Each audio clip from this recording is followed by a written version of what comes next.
Welcome to episode number 27. Nick Granville in Wellington, myself in Auckland. Today's a very special day. We'd like to congratulate Nick on finishing 300 episodes on his YouTube channel. He started, I think, on the 1st of Jan, if I'm not mistaken. And it's an awesome effort because I know how hard it is to, post something regularly. As it is this, regular podcasting, it stretches my abilities. But Nick's been awesome at it. Like every day without fail, he'll, have a video up and it's usually very useful content, So, Nick, Thank you. Congrats. And I think by the time this video comes out, you will be able to see Nick and I did a little collaboration for the 300 episode. So yeah, just fill us and tell us how you came about this idea and how it all went. Yeah, so the idea of it was, I was kind of end of last year, I was getting a bit slack at posting on YouTube. Sometimes it was a month would go by. At one stage, like 2 months went by, and I kind of thought, I've either got to go in on this or not do it at all. I'm not sort of a person who does things by halves. And I kind of thought, well, what's to stop me from doing this daily? Right? Because I don't do anything else. The music is all I do. I don't have a day job. I don't, this is what I do. So I thought, surely I can do it. And and so I just said about it. January 1st was just a line in the sand. It wasn't like it was a New Year's resolution. It was just kind of ended up that way.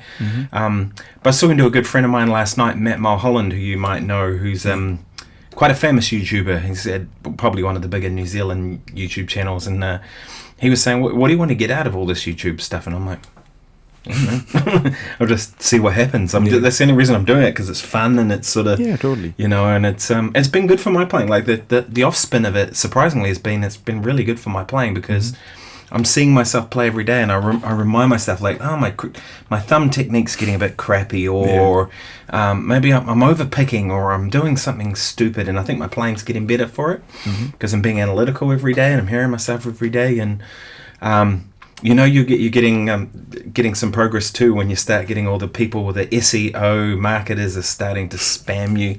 Every day I get an email from someone saying, "Oh, on your YouTube." Yeah. Those guys, or you get the companies. I had one yesterday reach out that was like, "Would you like to demo our wireless microphones on your channel?" Like, sure. I'm a guitar channel. What do you want me to sing something badly? Maybe I'll put a wireless mic in front of an amp. Yeah. I was like, what am I going to do with this? Could, but I've had heaps of those too. Record your acoustic guitar in the bathroom or something. Yeah, exactly. But I was kind of like, and actually, I got another one today that was from some woman, and who she said she wants to write an article about what I do. Right. And I checked out her website.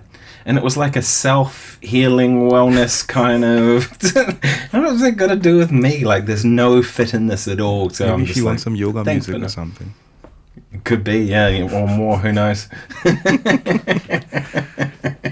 Yeah, so no, it's 300. So we've got you as a guest soloist tomorrow playing on the track. So, which is pretty simple kind of track. It's just starts with a little intro kind of, thing, and then... you play a solo, then I play a solo. I actually did a longer solo at the end because I found that the track was over in about a minute. Right. So I did 2 choruses instead of 1, and then that was that. So I've got that coming out at 2 a.m. tonight. Okay. And so it'll be out by the time this comes out. Nice. And I've also got another video where I'm going to put out 30 guitar licks. I was trying to get to 300 and I was like, it's just not going to happen. So I was like, 30 makes sense. 1 for every 10 episodes, right? So that's coming out tomorrow, and I'm going to do a live stream, and I'm just going to probably drink too much and talk shit. So it'll be fun. That's fun. Yeah, so that's what I figure I'll do for 300. Yeah. Here's my question. Like, what's been your most popular kind of content? Like, what do people seem to be responding to the most? Surprisingly, this year, it's been the amplifiers for modelers. Okay. I did a video on comparing the Headrush 108, which I have, which is like a little 8-inch speaker. Kind of looks like one of those alto PA speakers, but apparently designed for a modeler. And then I borrowed the Fender FR10 and the FR12, the two new, and compared them all.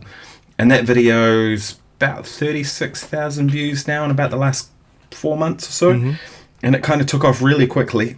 And surprisingly, it went, if you look at the analytics, it's mostly 99% of the video is males in the United States between the ages of 45 and 65. Okay. That's a nice demographic. Very surprising. Yeah, isn't it? And I was surprised. I guess people in that age in the US are just wanting to get away from the traditional amp and kind of embrace. Because I would have thought it'd be young people. Do you know what I mean? But maybe young people aren't really that interested in having an amp for their modeler. They just want to go and run their in-ears. Yeah. Whereas our age group, we still want some kind of push some air. Do you know what I mean? So yeah, totally. That's been the most surprising one. Yeah. So nice. Yeah, no, it's been good actually. It's been an interesting learning curve. I've learnt so much doing it. You know what I mean? Not just about playing, but about kind of the whole thing. Videos definitely do better if you put them out in the weekend than they do during the week. Yeah. Sounds like it makes sense, but I'd never thought about that before. Of course, the time you put it out, I accidentally hit publish on a video the other day, and then I went, "Oh, stopped it straight away," because I had come out too early. It was meant to come out the next day, and that video completely tanked. And I think what it was is because I'd put it out and then kind of gone back to private, YouTube took that as the video come out. Within 24 hours, it had no views. So when I actually properly put it out, they didn't push it to anyone because they're like, this is a crap video. Yeah. And it tanked. So I was almost tempted to delete it and then repost it. And, but I was like, I didn't bother. But yeah, that kind of stuff's been interesting, you know? And do you find you've got like a bunch of people that keep coming back and keep commenting, the same people? Yeah, totally. Yeah. I had someone the other day say that they, with an Indian name, saying, I found you via Warren. So that was awesome. Super sweet. That was pretty cool, man. Yeah. It's like, oh, awesome. You know what I mean? Like you're getting a new audience. And that to me is really what it's all about. I'm not worried about like, subscriber numbers or any of that kind of stuff. Yeah. I mean, that helps probably from a business point of view, but to me, it's like, are people into it or not? You'll keep doing it if people want it. You're into it for the purest of reasons, just to share music and, maybe some knowledge that, you've accrued over the years. Like I've definitely had my share of haters, though, too. Yeah. Had my share of haters, too. I suppose you've probably had a few of those I guess that's inevitable because you're not going to obviously please every single person on this planet. And if you are, then there's something wrong about it because everyone's, different and likes different The best things. one was the other day, that 63 Strat I had with my friend Lee's. Oh, yeah? Someone came on there and he said, this is not a 63 anymore. It's got a 12-inch radius and it's got big frets and all the rest of it. And it's got 11-gauge strings on it. And I was like, it doesn't change anything. It's still 63 Strat. It's just had some mods. The wood is still from that year or whatever, So yeah, it was still built by Leo Fender. But it's funny. I was talking to Lee about it, and I read that comment to him, and he thought it was funny too. But all the mint condition vintage Strats are all they're owned by Joe Bonamassa probably now, and they're in a collection, right? Yeah. So the only ones that are really around for the players, like the player grade ones, have all been modified, which is great because they play better. Exactly. That's the thing, because even if I was on the lookout for a vintage Strat, I'd be looking for one that's probably been refinished because I don't really, care. And that takes the value down considerably. And the next thing I'd be looking for is someone flattening the fretboard because like you, I hate that. Not hate, but I don't get along well with a 7.25. The only time I actually did is when I had it on a Japanese Tele. And the neck was really nice and slim. It had a nice curve. The edges were nicely rounded. And you kind of expected a bit of a fight from that guitar. You weren't expecting it to play like butter. So, I kind of enjoyed the wrestling with that, high action because, there's no way to really get it down on a 7.25. Have you ever played my Schofield guitar? No, I don't think so. The Ibanez? That's an interesting guitar because that for a long time has been one of the best playing guitars I have in terms of like just ease of playing and being all that. And I maybe 6 months ago I thought, I wonder what it is about this guitar, and I kind of started looking at it, and the radius is a weird one. It's 7 1/4 to 9 1/4. Yeah. So it's a compound radius, but like vintage Strat at this end.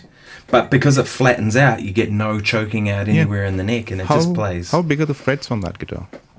Big, like medium jumbo at least. See, that makes a big difference as well because like on that 7.25, if you've got skinny frets, then that's bloody double the pain. Double the problem. There's a vintage JV Strat, one of those Squire ones for sale in Wellington at Guitar Gallery for way too much money. But it has the 7 1/4 and the tiny little frets, and I'm like, man, it's it's unplayable for me, you know. Yeah. I like this. These are jumbos or medium jumbos, like big frets, and this is a 10-inch radius. I actually prefer a 12. I think a 12 is my favorite. If I could, you know. That's what I've got on this one now, because I was so used to the 12 on the Eric Johnson Strats. It's stock on those. And then Are they 12s, are they? Yeah. Ah. This one was an AVRI, so it came with the 7.25. And then I had the neck flattened, and I went with medium jumbos on this. I mean, I was very tempted to do the 6100 equivalent stainless steels. I was like, you know, the 6105 is totally playable. And also, I find generally the really thick frets are damn good for like bending and stuff like that. But when you're chording, the intonation's a little bit better with slightly smaller frets, I would think.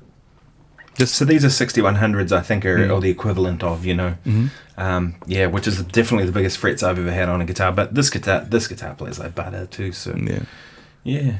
I think whatever Ramsey used on the HSS Eric Johnson Strat, that one has got like super thick ones. But that's like a lovely guitar to solo on. But it wouldn't be my first pick, like, you know, if you want every single note on that chord to be in tune. Because, you can press a little bit harder on some strings and then that pushes them slightly, you know. Well, that's what's crazy about the Porritt Smith guitars. Every single one I've ever played, the intonation on them is always flawless. Must be something about the accuracy of where they cut the frets or something. But they all play, like, very, very well in tune. You know what tends to happen, I think, as a result of the fret being wider? As a result of it being wider, what happens is when you start wearing it down, like the crown of the fret goes from this to, you know, that flat thing, and that's what causes the inaccuracies. As long as it remains like on the not pointier, but, you know, the point of contact with the string needs to be as narrow as possible. Yeah. But also, I think if the frets, you know, they could be like a fraction of a millimeter out, and you won't really notice it, but I think all that stuff adds up to intonation things, you know what I mean? And I think Porritt Smith have just got that kind of part of it really down. Interesting, eh? So that solo that you played on my thing, you got a really great kind of 80s kind of vibe. Was this the guitar that you're holding right now that you used in? I think it was, wasn't it? Because I was almost going to make a joke in there and say it's not black strat blues, it's sunburst strat blues, you know? Well, every time I do that, I was like, see, that's black enough. Yeah, it's mostly black. It's black at heart. yeah, on the inside. Yeah. So tell me, was that actual guitar there? And that's an Eric Johnson, isn't it? Yeah. No, this is AVRI, the Eric Johnson. Oh, this is the AVRI, yeah. Right. And so you used that, and what did you plug through? Did you go through an amp or through a modeler? No, I ran into the custom audio, but I had the the Maxon SD9 boosting channel 2. So that's like a really nice lead sound. And I used your favorite position on the Strat, which is the bridge pickup. But it worked though. It sounded great. Rolled off down to like 5 or something, just because. That's the key, right? Yeah, exactly. If you run, the thing is, I tend to have my bridge pickup higher than most people do. I see them like with it as high as like the neck pickup, and I'm like, nah, I just need that a little bit closer. So I kind of try and set it not too close, because then it starts, you know, pulling down on the string. Yeah. So there's a certain point you can like hear where that happens. Even when you like fret on the 21st fret, you can see there's still a bit of, you know, clearance between the pole piece and the string. So once you jack that up, I think it balances better with it's kind of like a, you know, it could be wound hotter and warmer to compensate. But, you know, like what Glyn had in his newest set on the Kahoos. It's almost like a tele pickup of sorts. But otherwise, if you're just normally going with a normal set, I think this one is a little bit hotter than the other two. But the height definitely, you know, gets it. The problem with winding it hotter on a Strat, though, I guess, is that when you go to that position 2, and you got the middle pickup, then you need the brightness at that point. That was what was interesting about that 63 is it had the traditional wiring where the tone control was not on the bridge pickup. Oh, okay. So I'd switch to the bridge pickup, and I was like, and then I'd be like trying to reach for the tone control. No, it doesn't do anything. No. That's the thing, because even a normal 5-way, like I think I've mentioned this before, like even if you have that tone knob wired to you, the moment you go to this in-between thing, that tone knob is still active. So if you've rolled off the tone, then that's not going to sound as nice as it should, which is then you go with the super switch, the 4-pole 5-way, which means 1, 2, 3, 4 is that knob, and only that guy is there. I think we've spoken about it before, but I think to me that makes a huge difference, because then both that the bridge by itself and the in-betweens, they are totally usable, and you don't have to keep readjusting the tone knob. That's readjusting all the time. Yeah, exactly. that's the thing that used to piss me off. So then what I used to do is, like on my first strat, I used to have the middle pickup wide open. So this one, it was neck, that one was bridge, and middle was wide open. So if I did select the middle, it was like my, the sound that pokes through the mix. Or if you're rolling down your volume to compensate, then that kind of does the job nicely. So that was the core sound. And what I've actually got here, I think we can just quickly listen to it. I've got 4 tracks. So one is the amp through the Sir reactive load into the aux, so that's our dry sound. And then once it comes into the UA console, it actually farms out to the rack effects, which I can control, like how much it does. So just to clarify your signal, yep. It was guitar into SD9. Into max on SD9 into channel 2 of the OD100. Then the speaker out of that amp goes into the Sir reactive load. Yep, so that's kind of making the amp happy thinking. And then XLR into your system from there. Then here's where it gets a little nerdy. So I found that I've got this line-out box that Sir made like yonks back with a really high-quality Jensen transformer. And this is just total geekery. So I went on the gear page, and someone posted, pictures of Landau's rig, as you do. And in that, he was using a Sir reactive load, but he had this line-out box that Sir made. And we're like, hang on, why can't you just take the line out from the reactive load? It has the line out. Well, he's like, no, he wanted like the highest quality, box that we could build. And I'm like, the only thing that would make it higher quality would be the transformer. So I looked at that box, and sure enough, it's got like some Jensen, whatever, some high thing, which I sent it to Sir. He's like, yeah, that's a good one. So the line out that actually feeds the aux stomp is that Sir reactive load.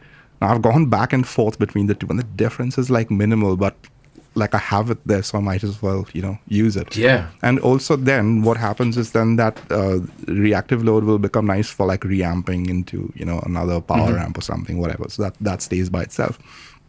And also the line-out boxes got this ground lift, which in my system is super useful, because like I can just move it either direction and say, okay, this one is noisier.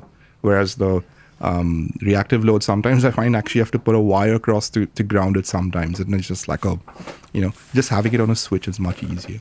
So anyways, that's feeding the aux stomp. The aux stomp is on a vintage 34x12, some Mesa Boogie thing that they had done, but it does have a really nice room. So by itself, this is what the aux sounds like. It's going to be a bit hilarious because it's so bone dry, but yeah, let's locate this somewhere here. So it's like super scratchy, but almost like, it's got a large amount of clarity. But then if you just put that with the backing track and just listen to it, it sounds like bloody karaoke, because the track's nice and lush, but that guitar is like super dry. So now the first thing that comes in is the detune from the SPX90. That was like some Landau setting he kind of gave away in an interview, and I was like, cool, I know exactly what to do with that. So... but it'll be interesting to listen to that SPX by itself. We can solo each of the... So it's like this super wide detune, but not that much clarity. The next effect is the PCM70 reverb. So that gives it like that, depth or size or whatever you want to call it. And then finally, the stereo delay from the MPX1. So this is probably just me tapping the tap tempo in. And I think it's a quarter left and a dotted 8 on the right-hand side. So you have 2 different delay times and not too much feedback, maybe around 20% or something like that. So now if you put that together, I'll solo the aux by itself, and we'll put in the rack effects one after the other. So that's the aux. That's the SPX90. So it's already getting nice and wide. Now we'll put in the MPX1, the stereo delay. And then finally that PCM70. Okay, that's the total guitar signal that I sent you. Now if you listen to the track, I'll put in the effects with one by one. So like this is your only aux and track. Now that's the SPX90. See, it's already sitting better. That's the MPX1 stereo delay. And finally, you'll put now the PCM 70 will be a bit subtle to listen to, but this is without it, and this is with it. So once all those, 3 effects come in, and the thing is, none of those effects are feeding each other. They're all separate parallel processes that, get mixed in. In this case, I just thought it'd be cool to track everything on separate tracks, but normally those effects will just be bussed on a second effects track. So I'll have the aux as one stereo track and the effects as one stereo track, and that's me. That's how I'm done.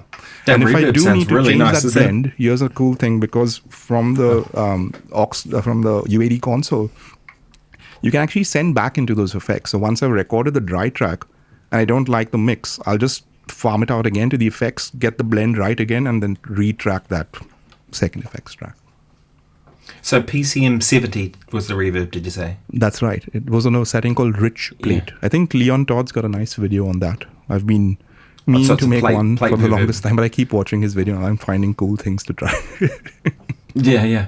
I was going to say, it's a nice verb. It had a very natural kind of sound to it. I'll solve it for you again if you want to just have a quick listen. I'll go to some other part in the track and listen to it there. What I like about it is it diffuses the top end really nicely. The thing is also, the low end on some reverbs can get a little out of control.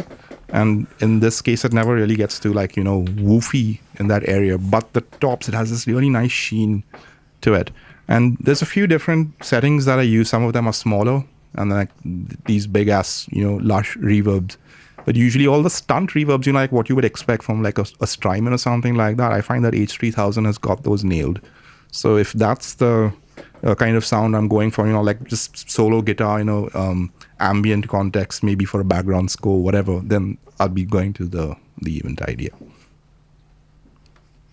Sounds great, man. It worked out really well. Yeah. Yeah, really. And I like what you played too, because you left a lot of space and sort of gave it some room to kind of grow, and because that kind of thing too is it's easy to sort of when you've got a higher gain kind of sound like that and a bit more drive and stuff, easy to kind of fill up all the gaps, and your reverbs are filling up all the gaps and your delays are filling up all the gaps, and but no, it's really tasteful. It came out really good. So check it out, people. Go and have a listen, because you need to hear Warren solo. It's killer. Well, it was. I have the track's to say, just one off YouTube. This was the first take I did, so I was very tempted to hit re-record. I was like, maybe I should just go back and listen to it, and if it's okay, I should just leave it alone. So it was also another exercise, and if it's fine, don't really mess with it, because I find you can refine it, but in that process, you sometimes lose that initial spark of what made it cool in the first place. So this one was exactly.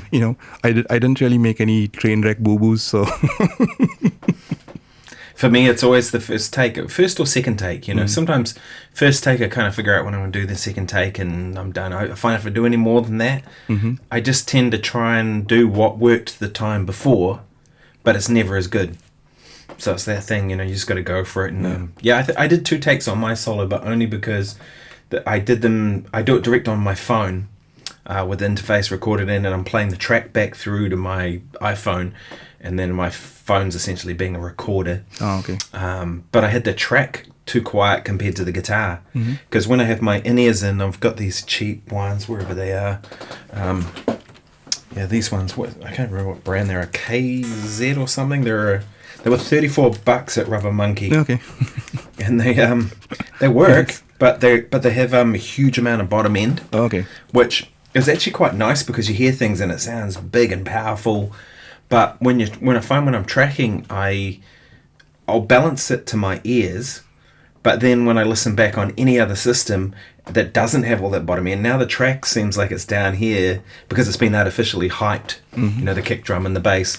So so I had the track not quite right. So I went and just redid it for that reason, because I'm not mixing it afterwards. And in the end, the video I used of yours, I didn't remix it at all either. I just used the one that you sent where you'd done a mix with the track. Okay. Just faded between that and my one, and awesome. Yeah, because your balance was right, the track was right. The only thing I noticed was yours had a lot more level than mine did. So there's a little loud AI loud with loudness maximizer in the app, and I just hit that, and it balances all the different parts out. And okay, cool. Makes it super easy. Normally, I tend to track louder than I would have it in the mix.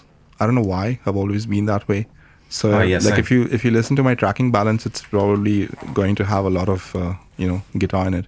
And also I think like the type of headphones I use to record will sometimes affect how you play, because like these ones, the HD 280s, they're closed back and I can hear like everything super clearly, whereas these guys, they open back. It almost sounds like you can actually listen to like a recording in a room kind of thing.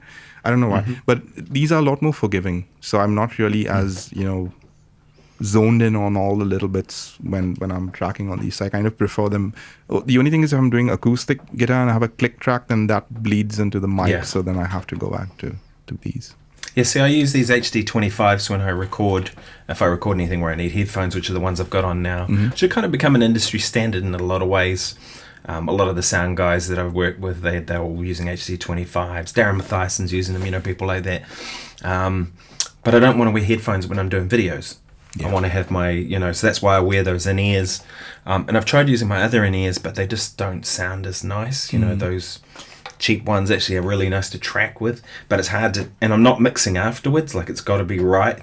That's the hard bit. So I did 2 takes in it. I actually think I played a better solo the first one, but, go figure. Well, I'm looking forward to listening to it, because at this point of recording, I haven't heard it yet. So yeah, by the time this video's out, I would have, yeah. So I used this guitar, and I was on bridge pickup, and I had this sound here, which I can tell you what it is. It was all done in the modeler, so it's a Timmy pedal, which is like a kind of pretty mid-heavy boost kind of thing, and then a Friedman HPE amp, and the cab was a 1x12 with a dynamic and a 4x12 with a ribbon. Okay. And then I had the multi-delay on the Aurora setting, which is basically that halo setting, the Andy Timmons thing, with the almost the exact same thing you did with the quarter note and then the dotted eighth on the other side. So it's actually 2 delays. Yeah, one's a quarter and one's a dotted eighth. And then the reverb is just a large room. So it was this kind of a...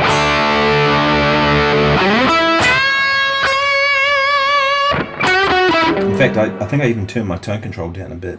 Might have been about there. Yeah. It's almost Gary Moore-ish. The moment you turn the tone control down, way. like those notes, they sing a little bit nicer. I think it just, the resonant peak goes down a little bit in frequency. Totally. Yeah. That's like a trick I think not too many people do. Like I laugh sometimes because people, they'll chase like vintage tones, or from whatever record. And then they're like super, picky about like, oh, my cable needs to be hi-fi and this needs to be hi-fi. And it's like, no, that's not how you do it. There has to be like some loss for it, because like all those bloody cables they were using back then were like shit. And, even the coily cable, right? The coily cable.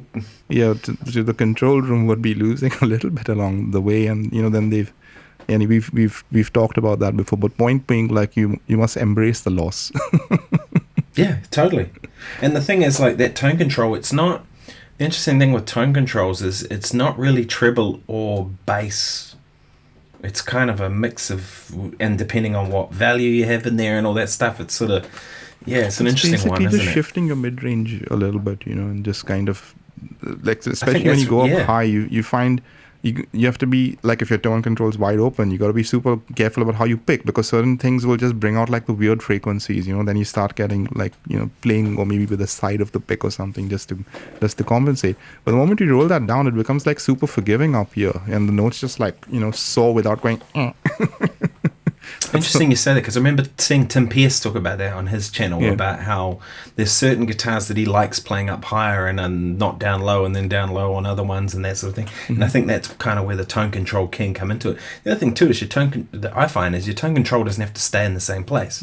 You might have your tone control somewhere for up here, and then all of a sudden dial it back up to go down. You know what I mean? It can be moved. It's a control. There was this guitar player interview that Jeff Beck did in the 90s, and it was like one of those, albums with loops or whatever. So he was using a Marshall DSL, I think, and they were asking him like how he got along with that amp. And he's like, I don't really have a problem with the amp sounding, bright and everything, because I just turned down the tone knob from the guitar. And then a half a second later, he says, oh shit, I've given away a big secret here. So that got me thinking, okay, if that's like a big secret, I need to try that. And sure enough, like those days, I used to roll off all the treble on my JCM 800, and then I just brought that knob up on the amp, and I turned the tone knob down on the guitar, and boom, like a light bulb went off. I was like, that's how you do it. And then I turned the volume knob down a little bit, lost a little bit more treble. I was like, here we are. The guitar's finally sounding nice now. Was it Young Guns that he played that solo on? Young Guns, the Bon Jovi song. Yeah.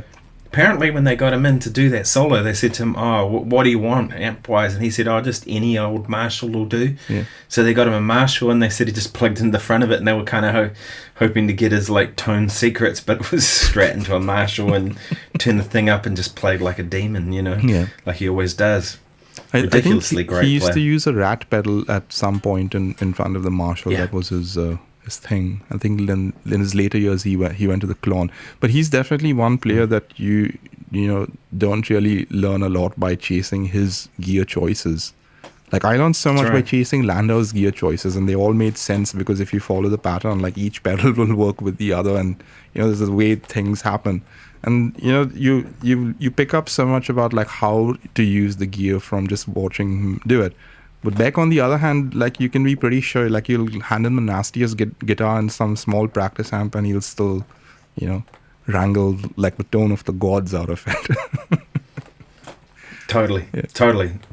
And the thing is too is that the way I see his playing is I don't see one tone. Yeah. Like even if it's in one song, the tone changes constantly. Yeah, totally. So which point do you kind of isolate and try and sound like that? You can't, because like one bar later he's already changed the tone. Because he's using all these controls and even the way he picks and the way he hits kind of harmonics and it's just so expressive. Have you heard like guitar players saying, "I don't get Jeff Beck"?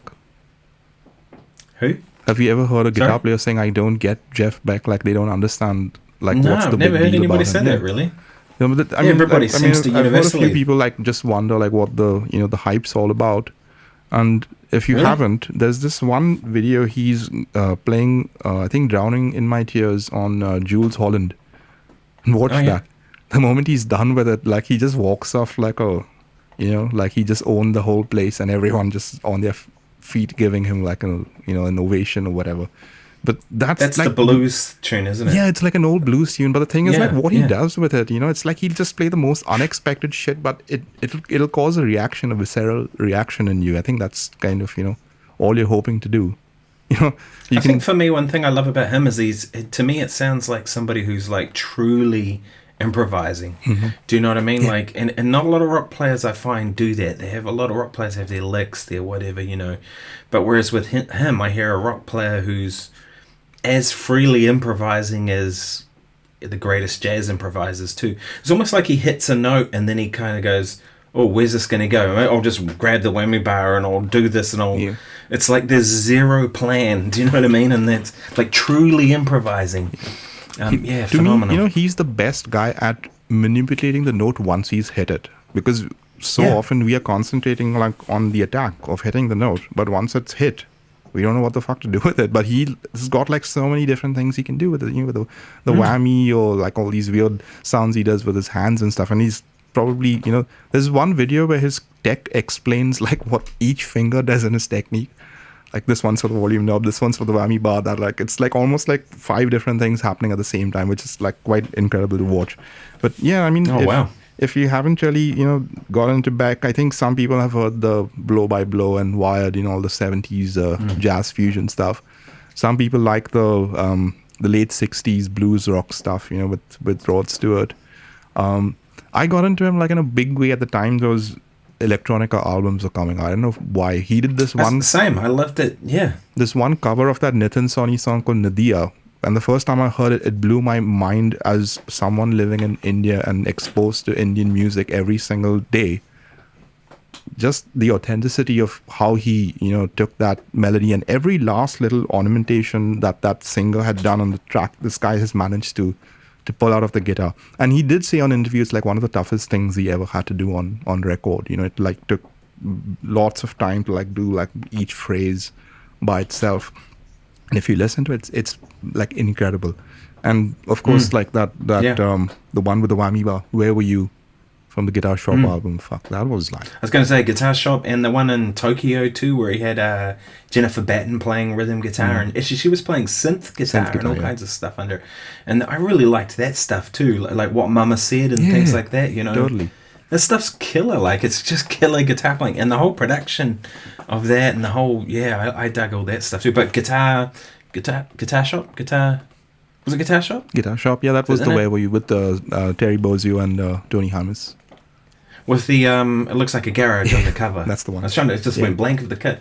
I doubted myself for a second if I had the title right, but yeah, that album was, man. You know something incredible? Wired was good, Blow by Blow was good, but I don't think those were my favourite albums of his. Yeah.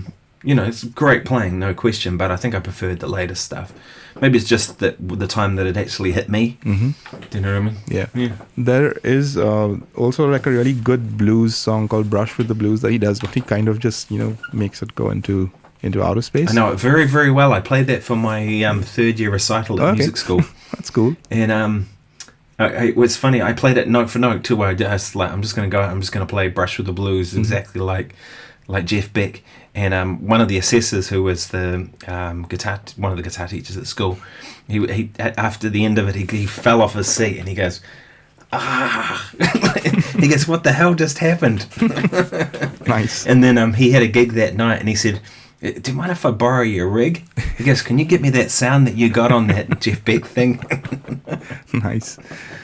Yeah, it was really heaps of fun. But the funny thing about it, I've got a recording of it somewhere of us doing it. The bass player had put his phone down on top of his amp, and this is like early days of cell phones when they were like those big brick Motorola things. Mm-hmm. And you can hear it at one point. It's like someone texts, or wouldn't have even been text maybe in those days, and it goes through his amp, in the middle of the recording on my recital. Because nobody knew about Silent or... Yeah, there was this song called Rolling and Tumbling that he did with Imogen Heap, and then she also sang on this song called Dirty Mind. So I think sometime like mid 2010s, I was this is a funny story. I was actually hired to go to Rajasthan, where Imogen Heap was working with another friend of mine who's an Indian composer, and they needed someone who knew both Pro Tools and Cubase, because one system was Cubase and the other was Pro Tools, and they needed to get them, talking to each other. So it was like, who knows both of them? Okay, this guy, like, cool. So I was there, and while I was there, I was just chatting to her, and I was like, look, I just love this song you did on Jeff Beck, this album. Can you tell me more about it? So she's like, yeah. So you can hear me at the start of the song warming up. So, and she's standing with her headphones saying, I'm just waiting for some guitar. And then she hears the guitar come in, and like the sound of that guitar is so massive, she just goes, oh my God. And they've left it on the album. It's exactly like, I thought they just spliced some bits of her, but that's actually what happened. She was just reacting to the guitar. And she's like, it's like that's very cool. One of her favorite, collaborations or something that she had done. And she's, you can hear on that Ronnie Scott video. I think she does come and sing a couple of songs on there. Yeah. Did you ever see Jeff Beck live? Yeah, he came to Auckland. I don't know if I've told the story before, but yeah, my friend and I, we got tickets for Jeff Beck, Steely Dan, and Toto, I think, in a very short period of time. So we were totally broke, but very happy. So wow. Beck was, I think, at the Civic, if I'm not mistaken. I actually have a bootleg from that gig. Someone posted it online, and I, downloaded it. So first 5 or 6 songs, he was playing through both a Marshall and a Twin of some sort, some Fender, amp. And the Twin light, the red light, pilot light, it just died after maybe half a song. And he kept looking back, to figure out what happened, But the Marshall was still working, so he, decided to continue. And but you can tell, he was kind of unnerved about something. So after 4 or 5 songs, that Twin light came back on, and you could just see his mood just lifted totally after that. Yeah, it's all working. So classic New Zealand backline, it doesn't even work even for Jeff Beck. Right? Yeah. The backline companies here just haven't got this stuff together. Actually, there's a really good guy in Wellington, Reddish Pabu. I don't know if you know Reddish. He's got good gear. Mm-hmm. He's been investing solidly in gear, so his stuff is always good. I don't think I've ever seen any of his stuff ever not in top working order, but he's expensive.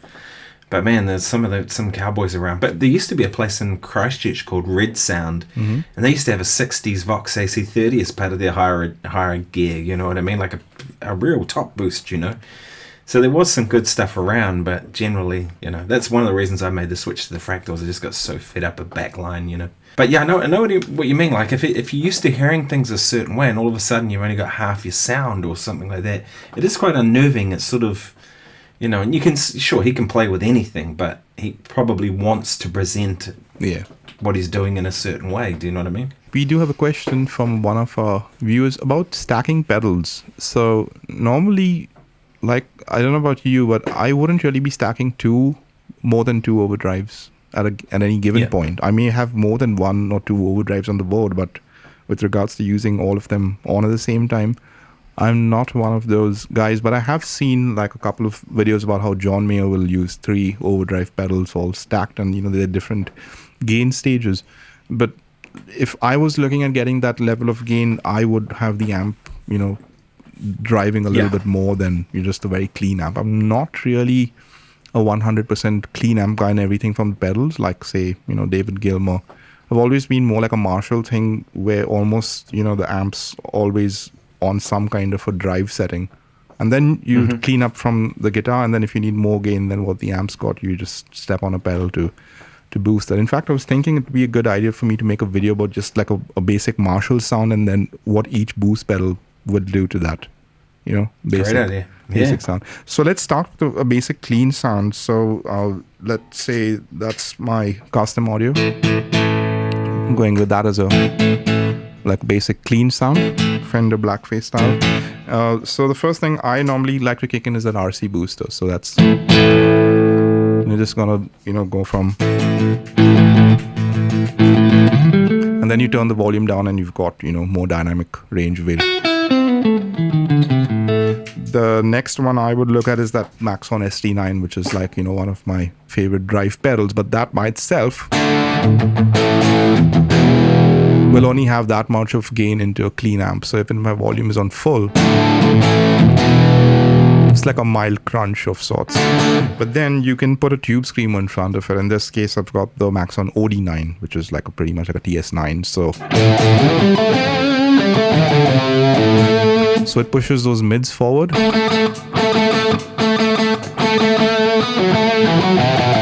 And then you get all the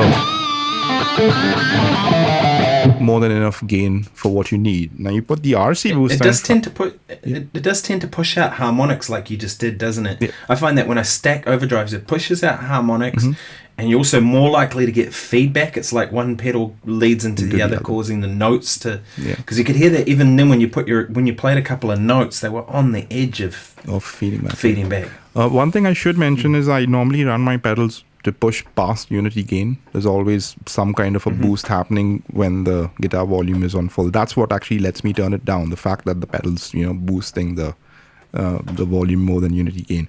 Now, so Maxon like drive on full level maybe 11 o'clock, and on the Tube Screamer level on full, and the drive is maybe around 1 or 2 o'clock. And then both of those two pedals are not really causing too much of overdrive in one place. You're kind of spreading it out a little bit. So that's one thing. If you're stacking, you kind of don't want to have any one pedal doing a shit ton of gain. You're always kind of, you know, staggering it as you go. And the same thing with any good high gain tube amp design. There'll never be like one tube that's, you know, doing all the heavy lifting. They'll spread it out. So this guy saturates a little bit, then it gets filtered, certain frequencies get pulled out, it goes to the next one, and that's distorting a little bit, and same, you keep on filtering as you go. You know, it's not like you're passing on the full frequency range as well at any point of, and that's kind of what the amp design is about. And the same thing with the pedals, like each pedal becomes a gain stage by itself. So then if you put the, this is the Maxon by itself, you put the RC booster on.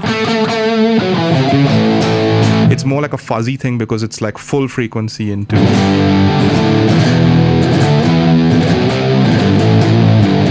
that sort of thing. And then if you say had the Tube Screamer and the RC booster, that volume is gonna have to go down to like what, 5 or so, and then all this hiss happens. In which case we'll go back to now just the max on into the dirty channel of the amp. You know, that's the dirty channel by itself. There's all the high gain you need. So I'm more likely to go that way for, you know, a high gain sound rather than stacking pedals. Me too. What's interesting is, I was just thinking about it when you said that, is I don't tend to stack as much now that I do it virtually. Mm-hmm. But when I was using analog pedals all the time, like that was my main setup, I would stack all the time. And I was always looking for pedals that complement each other. So if I had one that was like mid forward, I wanted one that was more mid cut to kind of go next to it or whatever. And the whole transparent pedal thing is an interesting thing too, because I often don't think that's what you want. And you alluded to that about the filtering at each different stage, right? Because if you like just turn things up and get more and more gain but without any kind of EQ or any change, you're also getting a whole lot of bottom end that's going to get out of control real quick. Exactly. So sometimes like having some kind of, you know, transparency isn't necessarily what you want. So, and I'm pretty much the same, but if I go to here, like I've got quite a clean sound, but it's not really that.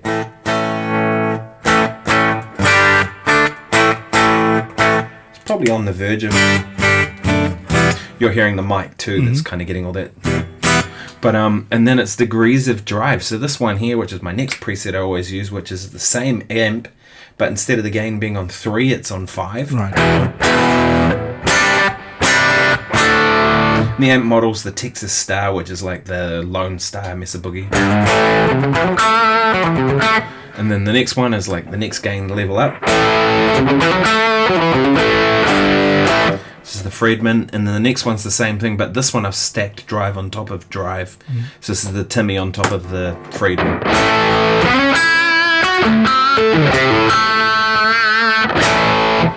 And that's pretty much what I do, is like if I have 2 drive pedals, I figure I can get the natural sound of the amp, which I like at the point of breakup. Then I'll have one that's more boost like, right? So that gets me 2 sounds already, so amp plus that pedal. Then I have something kind of a bit more gain on the other pedal, that gets me my 3rd sound. Then I can stack them and that gets me my 4th. Yeah. So I found with 2 overdrive pedals, that's often would be enough. And then I'd often run like just a clean boost afterwards. Like sometimes 4 dB I found was about useful to kick up for solos and stuff like that, you know. Yeah. Because I never leave it up to the sound person. If you're worried about thinking the sound person's going to catch it and turn you up for the solos, it's just not going to happen. Here's another thing as well, like in case you want a solo boost, you could very well get a volume pedal which has a minimum volume setting, and you know, set that as your rhythm thing, and then floor it for your lead tone, and then just turn the amp a little bit louder. That works. Depending on the amp though, if you have an amp that's kind of at the edge of breakup anyway, which is usually where I want it, you can't always do that. Yeah. Anyway, I think we should wrap today. We've had a lovely episode. Anyway, congrats again, Nick, and I'm looking forward to seeing that 300th episode when it comes out. Thank you guys for watching. Catch you guys soon. Yeah. Bye-bye.